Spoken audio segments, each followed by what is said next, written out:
PCB pollution threatens killer whale populations. According to a new study published in the journal Science, deadly PCBs were found in marine life, such as killer whales.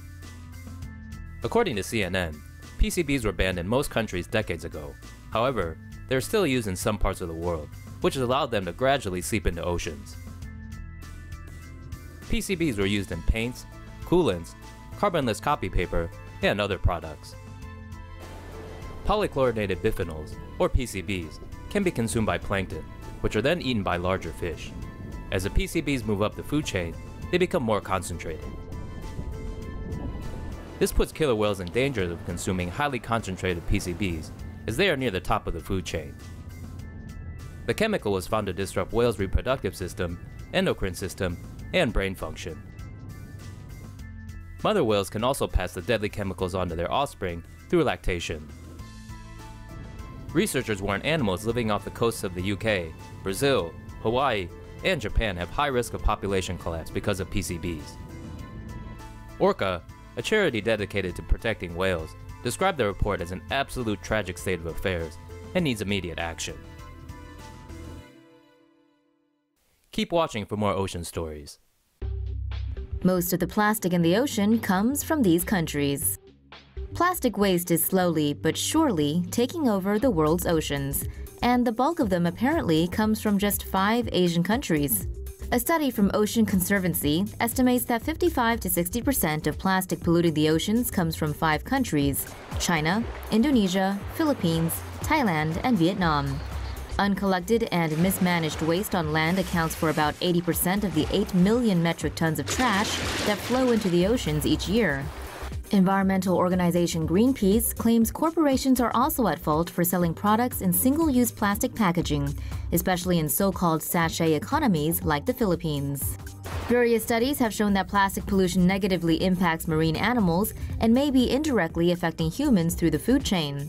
Fortunately, improving waste management practices in the 5 countries can result in a 45% reduction of global plastic waste leakage by 2025. In tackling plastic pollution, everyone has a role to play. From governments and big conglomerates to the people on the street, every bit helps. Yep, there's plastic in your sea salt. Karmic justice comes swift with Mother Nature, as plastic waste we've been throwing in the ocean is now coming back to us, literally, via the food we eat. Microplastic particles typically flow into the ocean, since they're often too small to be filtered out by sewage treatment plants. The tiny pieces of plastic are mistaken for food and ingested by fish and other sea creatures. Seafood meant for human consumption often contain these particles, and now a new study shows that salt may also be a vehicle for plastic contamination. Researchers studied sea salt extracted from 8 different countries and found that nearly all were contaminated with 72 foreign particles. Only the one from France was found to be free of contaminants. 30 of the particles were microplastics, 17 were pigments that may have once been plastic, and 4 were dust particles. 21 could not be identified. Scientists say the current concentration of plastic is low and won't affect human health. But if plastic pollution continues, those levels may increase and potentially become detrimental to our well-being. So for now, maybe ease up on the salt, and more importantly, reduce, reuse, recycle. An ambitious plan to clean up the oceans. Forbes reports the Ocean Cleanup, a non-profit organization, has launched a beta cleanup system to collect plastic from the ocean. According to the organization, there are about 1.8 trillion pieces of plastic on the surface of the Great Pacific Garbage Patch. The organization has come up with a cleanup system that consists of a 600-meter-long floater and a 3-meter-deep skirt to prevent the plastic in the ocean from flowing over it. The system would also take advantage of natural forces such as the wind, ocean currents, and waves to propel the system forward and form a U-shape naturally to concentrate plastic in the center. The cleanup system is also fitted with solar-powered lights, cameras, sensors, satellite antenna, along with anti-collision systems. A support vessel would come by periodically to take out the plastic gathered by the cleanup system, which would then be recycled and turned into products. This is just the first fleet. The organization eventually plans to launch 60 more fleets in a year or two. Business Insider reports some researchers worry the system might be harmful for marine life and could trap sea creatures as well. Meanwhile, others worry plastic parts in the ocean might be deeper underwater than the device can reach and claim it might be a much more complex task to remove such pollutants. It might soon be a permanent game over for coral reefs. Warming waters are hurting the world's coral reefs almost 5 times more than they did 30 years ago.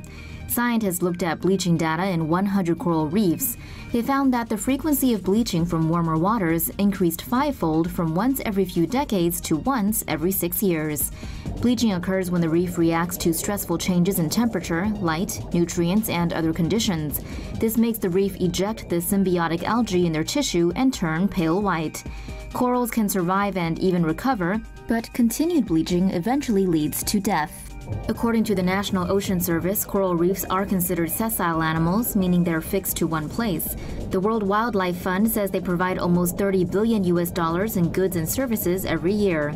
They're also important for tourism, coast protection against heavy storms, typhoons, and even tsunamis. Florida's coastline threatened by toxic algae. According to a report from Tampa Bay Times, Florida's coastline is being threatened by toxic algal bloom, and it seems to be getting worse every year.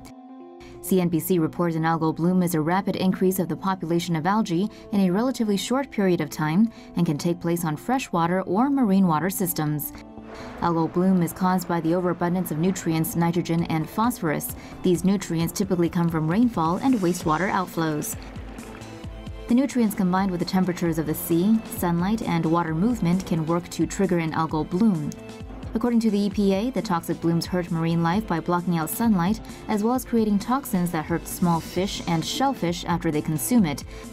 Not only do the algae hurt the environment, they also end up creating dead zones in the water where aquatic life can no longer survive because of the lack of oxygen, forcing marine life to either leave the area or die. Tampa Bay Times reports environmentalists are urging the state government to do more to address its polluted water.